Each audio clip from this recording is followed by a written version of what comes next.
was simple enough. With the right enhancements, can an Evo beat a Nissan GTR? In practice, it's a bit more complicated. The plan? Over the course of a year, Inside Line would take a Mitsubishi Evo 10 and modify it to defeat the mighty Godzilla around the Streets of Willow racetrack in California.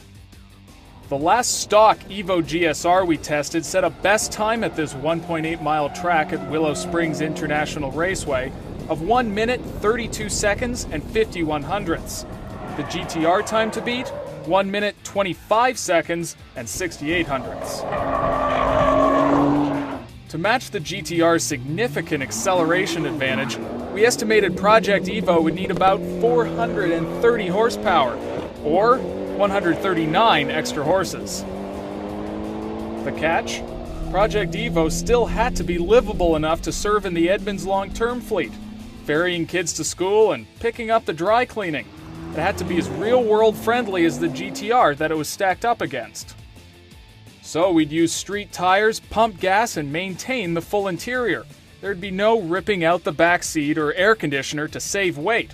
Ride height adjustments were also forbidden.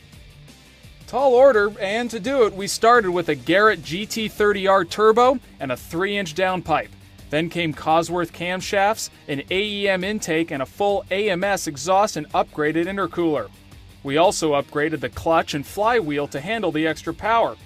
Persistent tuning by Road Race Engineering ultimately achieved 430 horsepower, as confirmed by a trip to the chassis dyno. With power stuff done, it was time to address cornering grip and braking. We fitted wider tires and lighter 18-inch wheels, then added roll stiffness with a set of ASD coilover suspension pieces by Vorschlag. Additional stopping power came from brake hardware by StopTech and Project Mu.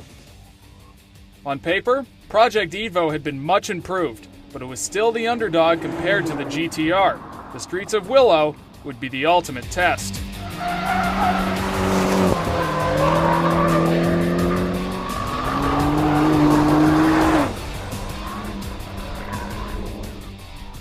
How did Project Evo do?